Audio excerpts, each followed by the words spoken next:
And all of you, just remember this. Everybody's got a price for the $1 Million Man.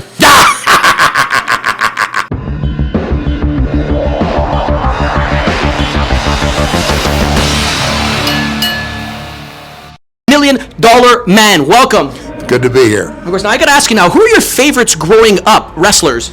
My favorite wrestlers were the guys that were probably in my father's era, and my father. I'm a second generation wrestler, but Dory Funk Jr., Terry Funk, Harley Race, who was a NWA World Champion, Jack and Jerry Briscoe. Wow, all of those guys contributed to me and the education that I got in my early career. So, throughout your Hall of Fame career, what was your favorite match? Something that stood out to you?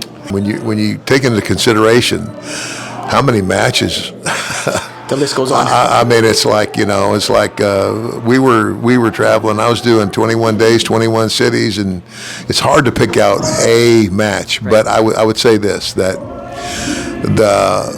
the match that I had with Macho Man Randy Savage in the main event at WrestleMania 4 stands out because it was the one, because I had just come on the scene. I was relatively new. Right.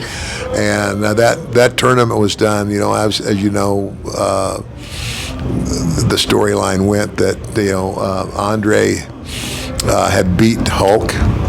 Of course, he cheated, right? Of course. And I didn't see that. I didn't see that, and I didn't see it that way anyway.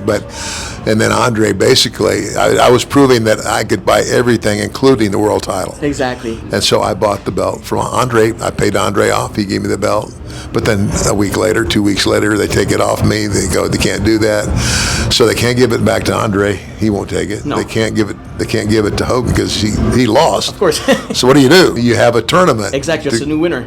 So that was what WrestleMania 4 was. Another one, when me and Mike Rotunda were tag team champions, we went and wrestled Axe and Smash. I think it was Axe and Smash at Wembley Stadium in London, England.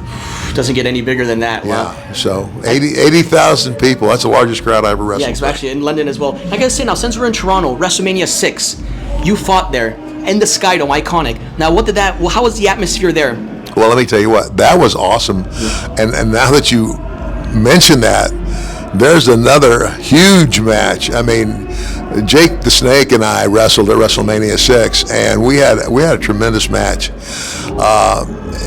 And I just like I don't know if the fans would understand this, but it's like we're out there working together to entertain you. Exactly. And Jake and I just gelled really well, and we both have the same beliefs in terms of the psychology of professional wrestling, and and how we do that. I mean, there's always a good guy and a bad guy, and it's like watching a movie. Exactly. There's always the villain and there's always the hero. And the villain's getting away with it, and then finally the good guy starts coming back, and by the end of the night he wins. Exactly. Now I gotta say now, for any up and coming wrestlers that look at you just in general as one of their icons, their heroes growing up, is there any advice to them, inspirational words? Well, it's like my dad told me when I was growing up. He said, son, you can be anything you want to be if you're willing to pay the price, if you're willing to make the sacrifices necessary to achieve that dream.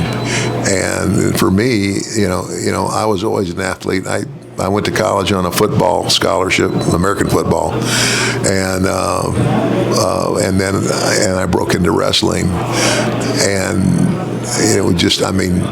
the summer of 1975, I thought I was just going to try it out for the summer. Of course, why not try something else? And I hate to say this, but I had a year of college left. I didn't go back. Hey, look what turned out. Now, but I'm telling you right now, listen to what I'm saying. The 70-year-old Ted DiBiase sitting here talking to you kids out there, I should have finished school. I had 1 year left. By the grace of God, I never needed that education in terms of to provide for me. I mean, wrestling and this industry's provided for me my entire life. So anyway, finish. That's the one thing in my life that I started that I didn't follow through on, and it still bugs me. What can I say? It was such an honor talking to you here, sir. You bet.